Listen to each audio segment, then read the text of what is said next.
Once famed for its beauty, the Kashmir Valley is a joyless place of angry streets and automatic rifles, and parents who grieve for their children. Over the last 4 months, allegations of brutality by Indian security forces have fueled a popular rebellion and calls for independence by local leaders. The answer, unfortunately, to every crisis in Kashmir is bullets to the people of Kashmir. More than 110 civilians have been killed since June, and the loss of life has inflamed tensions. The authorities stand accused of using indiscriminate force. We are using this rubber pellets and plastic pellets. Pump action gun has also been introduced to just quell the mob, because we try to use the minimum amount of force. We're on the outskirts of Srinagar, the capital of the predominantly Muslim state, Jammu and Kashmir. Another confrontation is brewing between the Indian police and the local population. What's happened in this village? Stone pelting. Stone pelting, he says. And we watched policemen race down to a nearby bridge. They're equipped with guns and the authority to use them. A group of young Kashmiris are waiting for them. And what are you doing this for? What do you want? What do you want? Of course, whole world know. Why are you asking me? We want freedom. They're young and contemptuous and radicalised by months of violence. They say they're fighting the Indian occupation. We're here with the so-called stone pelters. People say they're fighting for Kashmiri freedom. They've started to throw rocks. You can see the police forming a line just up the road. We're going to move out. The authority of the state is briefly challenged, but the young men scatter as the police move in. We film them entering homes in the neighborhood, but we're told to stop filming. You want us to go back? Go back. India's message is simple. These lands belong to India.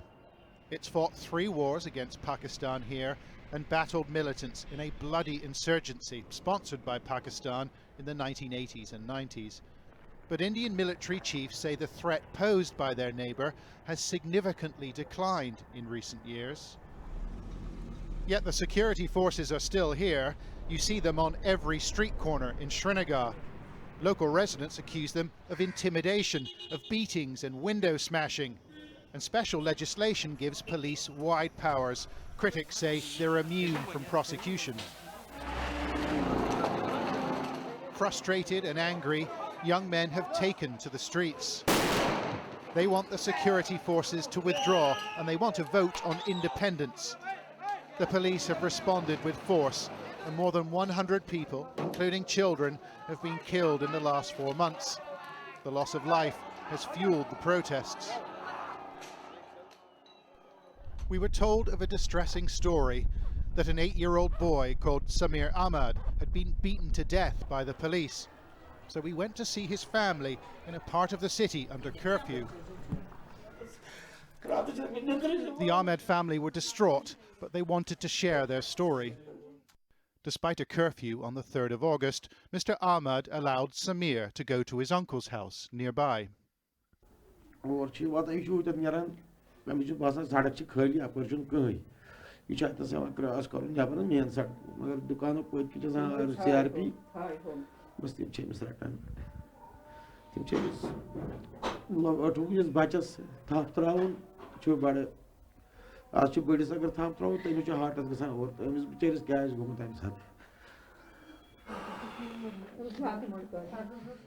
Eyewitnesses say Samir was beaten to death by 3 paramilitary policemen.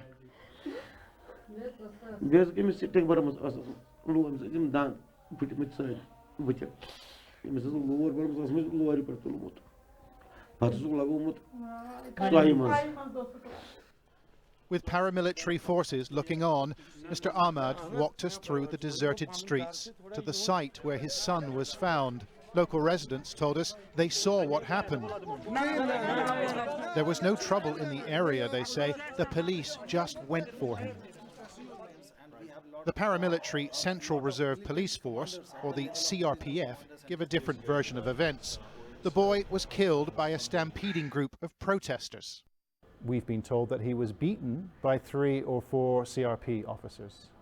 Is that true? That's totally baseless allegation. He was not beaten because he was a part of the crowd, and when the crowd was chased, when they were running away, the boy fell down and the whole of the crowd just passed over the body of that boy. You're absolutely sure? Yeah.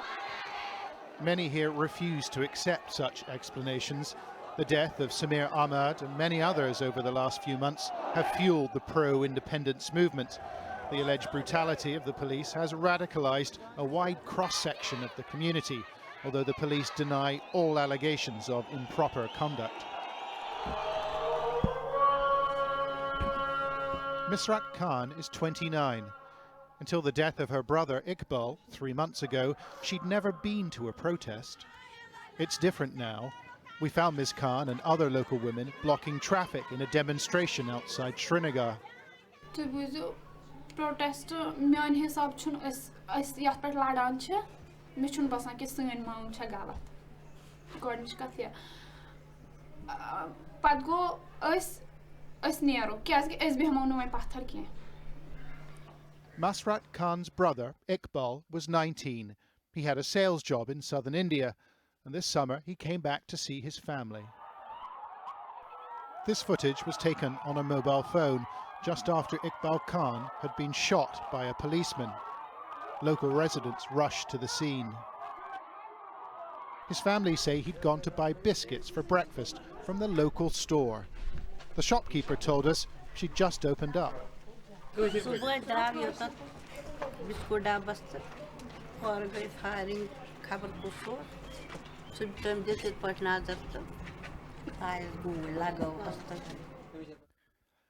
very different account of the incident is filed in a police report. It says a mob of 1,400 stone pelters had surrounded the police. Officers fired, it states, in self-defense. However, the family argue that the phone clip offers little evidence of a 1,400-strong mob. And the shopkeeper told us the area was deserted when he was killed.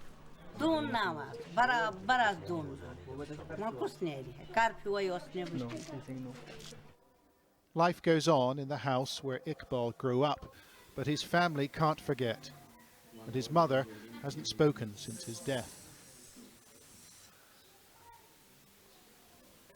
When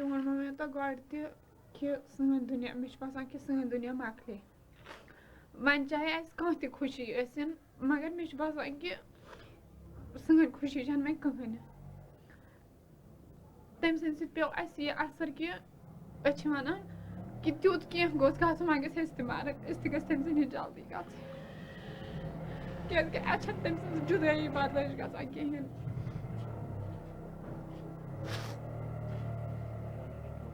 However, the paramilitary police accuse the family and the local community of dishonesty. The police report into Iqbal Khan's death is accurate. This is the truth. This is the truth. And the fabrication and the story being fabricated by the local population is totally false.